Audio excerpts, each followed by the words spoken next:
So close to when I started my agency, I was running ads for a bunch of clients, and one thing kept happening, and that is every single client that I got, their funnel sucked. So I ended up having, in order for the ads to work, I needed to also work on their funnel, and so I ended up like learning Go High Level and ClickFunnels and the different kind of funnels, and I would run these terrible VSL funnels and just run them, and nothing would happen, and the ads would do okay, but the funnels wouldn't convert, and I didn't know why.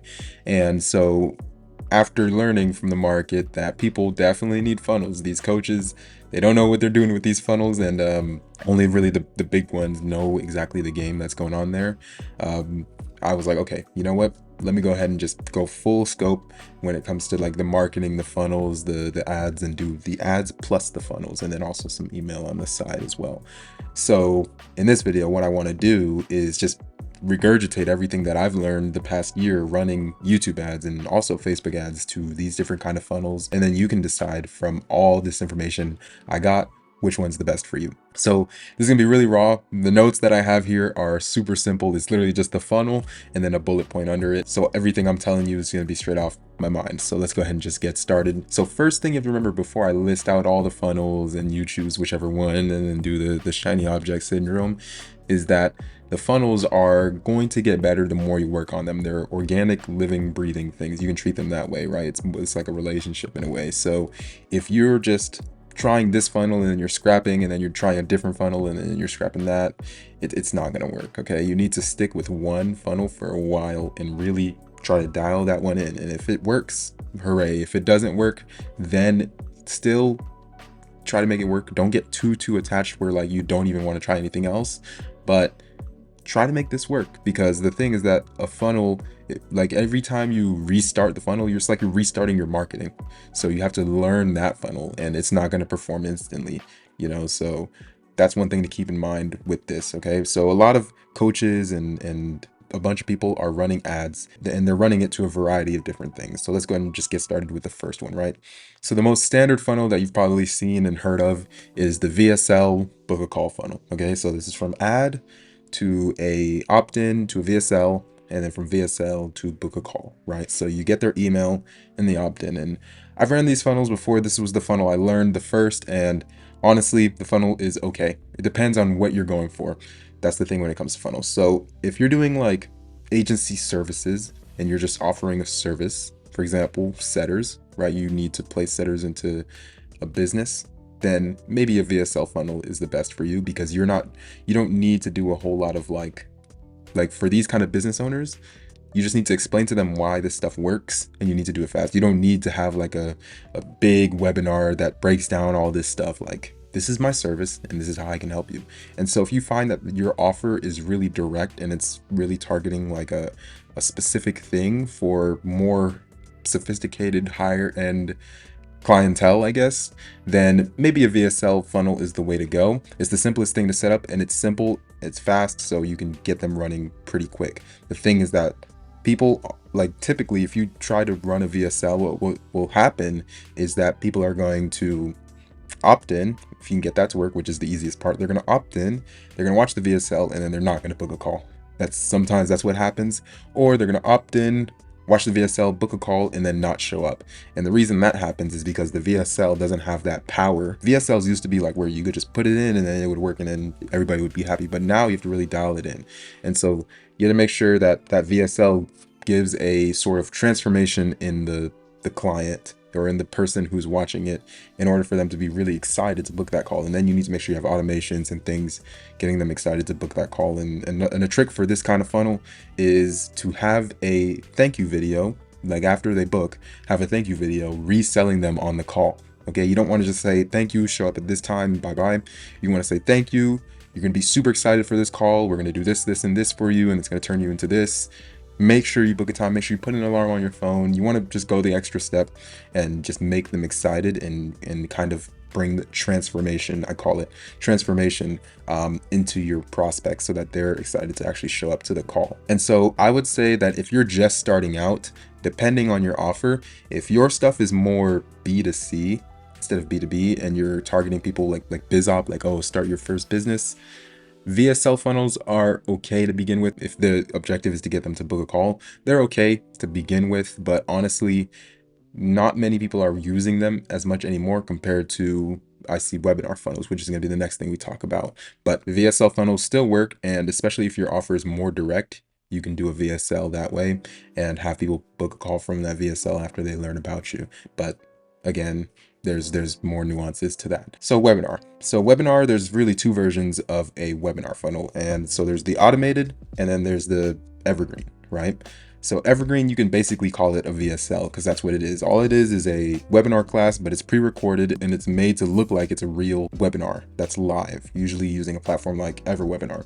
And then from there, you can have them do two things. You can have them book a call so that they talk to your team after they watch the webinar, and then they get sold on the program, or they automatically buy the program, which is kind of hard to do. They, from the webinar, to automatically buy the program if it's a high ticket program, right? And just keep in mind that all these funnels I'm talking about are for high ticket service providers or high ticket coaching programs or things like that.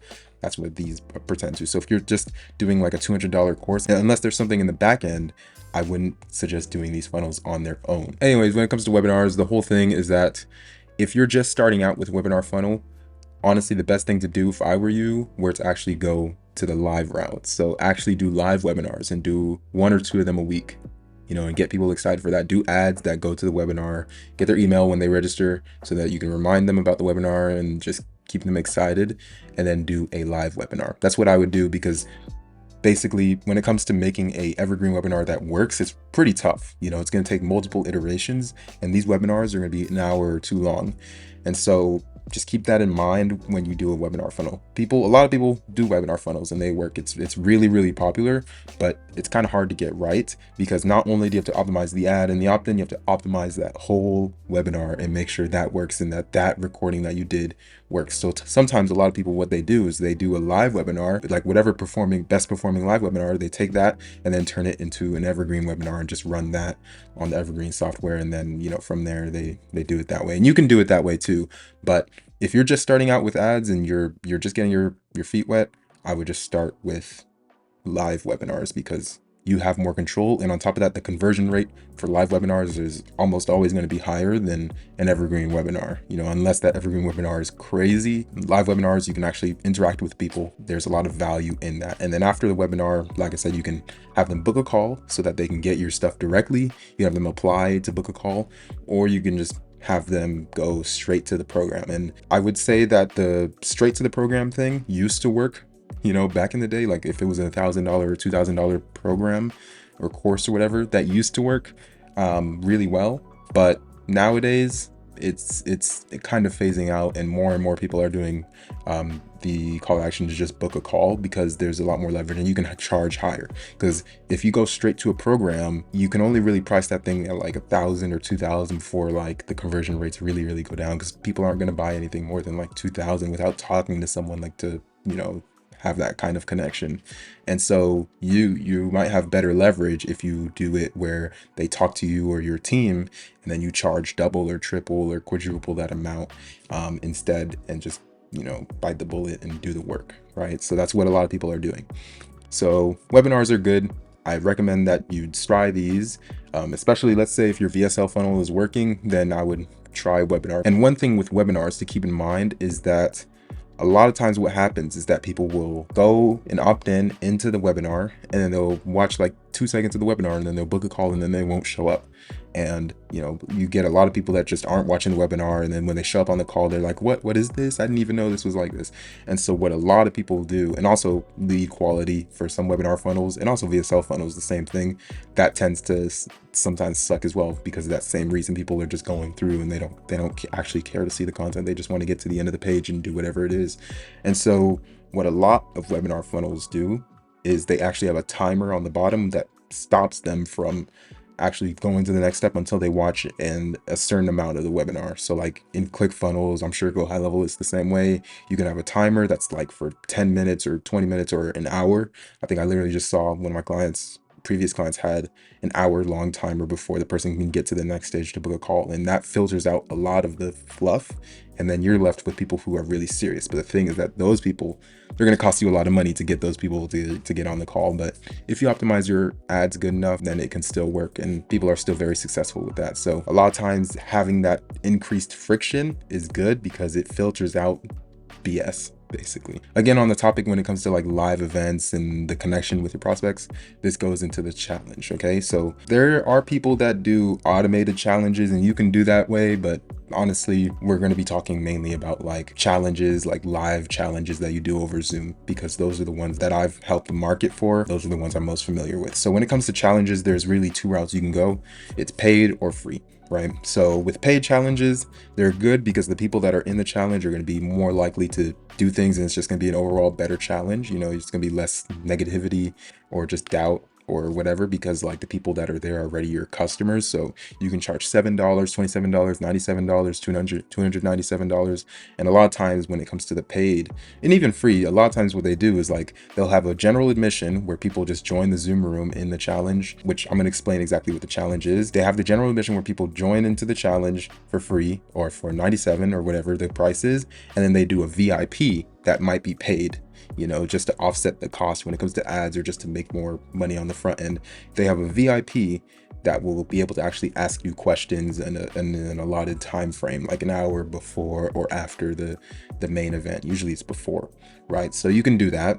The only thing is that when it comes to challenges, they're actually pretty daunting to get started with, because the whole thing is that you're spending multiple days with people and you have to keep them excited for the whole time, the amount of time, and you have to keep them going, or else you're going to lose traction in the challenge. And then at the end of the challenge, you're supposed to convert them into your higher ticket stuff. Usually they just apply, you know, you single them out or whatever, they apply, they book a call. You can learn about challenge funnels from anywhere, right? But basically the way that the challenge works is that it's usually a 3, 5, sometimes more, but 3 to 5 day thing where people spend an hour or two a day with you training on like a particular thing, whatever it is. They get training from you, advice, and they also get the transformation that wants them to work more with you during that time. So it builds a really strong connection with your prospects, but it takes a lot of effort on your end. Good thing about challenge is that you can get a bunch of people into the challenge, and then now all of a sudden you have, you know, let's say you get 100 people in your challenge, you might have 10 or 20 people that want to buy your $5,000 program, and then you convert all of them, you know, and then you make a bunch of money from one challenge. So challenges are really popular. I would say this is like, honestly, like these three that I'm talking about, so webinars, challenges, and the next one, lead magnets, depending on how the lead magnet is, these things are all really popular and can make you a lot of money. But challenges I like just because of the simplicity of it. Like you get a bunch of people into one thing and they convert and make you a bunch of money at once if you do it the right way. The thing is that it really relies on the person doing the challenge being a good conversion mechanism, and you might not be the best at that. So that's the only thing. But if you can get better and better at that, you can make a lot of money with challenges. So paid challenges can work, but if you're going to do a paid challenge, then you might want to have something like a lead magnet before the paid challenge, depending on the price of the challenge, right?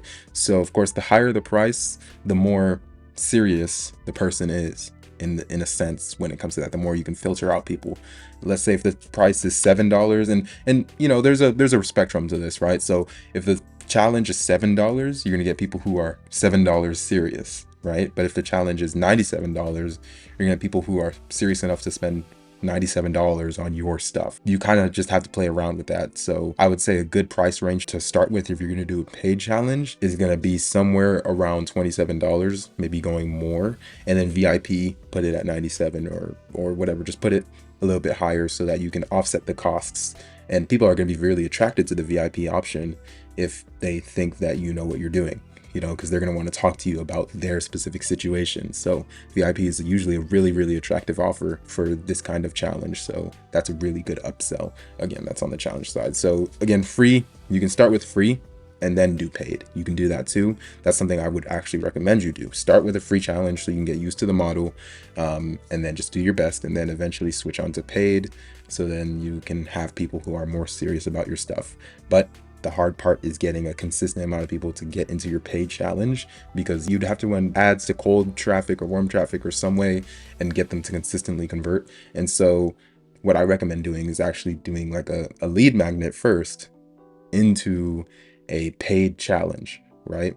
Which is going to be the next thing, the lead magnet funnel. A lead magnet into a paid challenge, or a lead magnet that does convert them to a paid challenge, like if people follow that simple route, but then you have remarketing ads that actually remarket just the paid challenge after they already get the lead magnet, just for the specific people that get the lead magnet. So if somebody gets a guide from you for real estate for free on a Facebook ad, and then they go through that and they like it, and then they end up forgetting about you, you can now remarket to them, just the people who got the guide, and then tell them about your challenge. And then you also have email automations telling them about your paid challenge, and it keeps them in the loop, and they're like, oh shoot, he's doing this, let me go ahead and buy from him because I already got the guide, the lead magnet, and it's awesome, so let me go ahead and get this. So that's why I think if you have a lead magnet or good email list or remarketing strategy there, it can work really well with the paid challenge. And I think the last time I worked on a challenge funnel, I literally had like a 3 or 4% conversion rate on a paid challenge funnel to warm traffic, which is really, really good. 4% converting on a 4% converting on a paid challenge that was $27 is pretty good, and that was the first few iterations, so that wasn't even the best. So that can definitely work. Last but not least is the lead magnet funnel, right? And really, when it comes to lead magnet, it's hard to put this as just a funnel category, because in reality, lead magnet is more of a term than a funnel, and you can plug this in really any of your funnels. For example, in the VSL book a call funnel, you can call that a lead magnet, right? The VSL is a lead magnet, this VSL is going to teach you a bunch of stuff and it's free, so that's the lead magnet. Or you can say the webinar, that's also a lead magnet, right? In a sense, the challenge is a lead magnet into your paid, more expensive programs. But really, in this context, when I mean lead magnet, I'm talking about something that's usually free or really, really cheap, like $7, maybe a free plus shipping book offer, or like a guide or something, something like that just gets people in the door. And what's really, really good about lead magnets, and this is what I'm going to start focusing really a lot more on in my agency for my clients, is that you can build trust with the prospects using the lead magnet, and then using remarketing ads, specifically on Facebook, YouTube. Played around with YouTube remarketing, and I've been doing YouTube ads for a while. I did YouTube ads before I did Facebook ads, but the remarketing is a little bit janky there. I don't know, the Google Tag Manager is just messing around with me. So Facebook's a lot more straightforward. So try Facebook first if you're going to do remarketing and stuff like that. But anyways, so with lead magnets, you can basically have people enter your ecosystem. If you imagine your whole marketing thing as an ecosystem, they enter it, they learn about you organically. Let's say you're posting on YouTube, they get emails from you about the YouTube channel and all the content that you're doing there. And also they get emails about the next step of the funnel, right? So you have the lead magnet, and then that next step, whatever it could be, you could do anything, right? So it could be to book a call, or it can be paid challenge, or it can be another thing. It could be a $2,000 course. If I were you, if you're just starting out, I would recommend doing either a book a call or a paid challenge or something. I think that those are the two I would do. Mainly just book a call, because then you have more control. Anything when it comes to you starting, if you can be in the seat as much as possible, yes, it sucks, not having everything automated, but if you're just starting, you being in the seat is the most important thing, and just showing up. And so anything that's live that you can do live for these people, even if it takes some of your day, just do it in the beginning, because then you have that data, you have that proof, and then from there you can expand. So yeah, lead magnets are awesome because you can get people in your ecosystem and then do a bunch with them after. So the key though is making sure that the actual lead magnet, the thing that you're giving them for free or for really discounted price, is actually good and shows that you care about them. Because if it sucks, then they're not gonna move forward, right? They're not going to even remember, or they're going to have a bad taste in their mouth and unsubscribe from you. So you have to make sure that this thing is good and it really encourages them to go to the next step. So that means it's going to take a bit of optimization and also just critical thinking to make sure the lead magnet works, right? So make sure that you spend time trying to figure out exactly what these prospects of yours would want from you. For example, you could do a post on Instagram or Twitter, wherever your following is, and do a lead magnet there. Just test a lead magnet. Let's say, for example, it's a Notion swipe file. Test that. If that's working and people love that, use that as your lead magnet in the ads.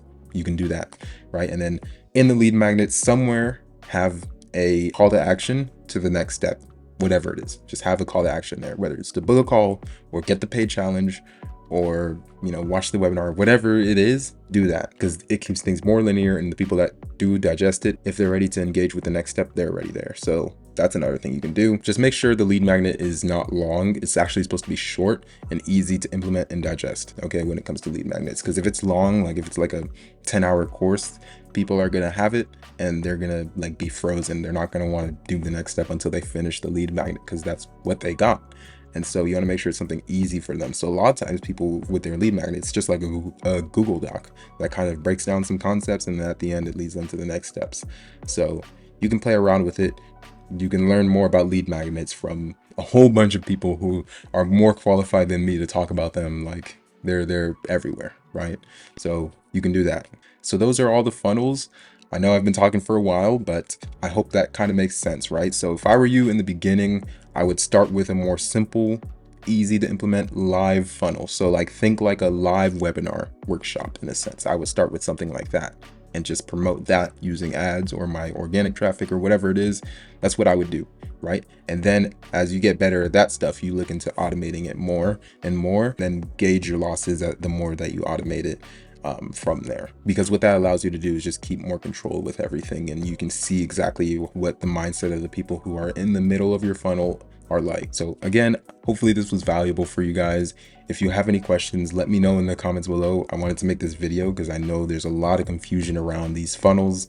If you want to know where I learned all of this from, mainly it's just from like experience and just learning through, doing this a bunch. But a book I really recommend for this kind of thing is actually Russell Brunson's .com Secrets. He breaks down like literally all of these funnels in detail. It is a little bit of an older book, so some things you might want to, double check to see if they're still good. But for the most part, look at that book. He breaks down all these funnels in way more detail than I can in this 20-minute video. So read that book and implement some of the things I talked about in this video, and then you'll see success as long as you stick with the system and you don't just go on to the next thing. All right, so that's it. If you like this video, be sure to like it and subscribe if you want more content like this, and let me know in the comments if you like videos like this, so it lets me know that I can keep making more and more stuff like this. So take care, guys.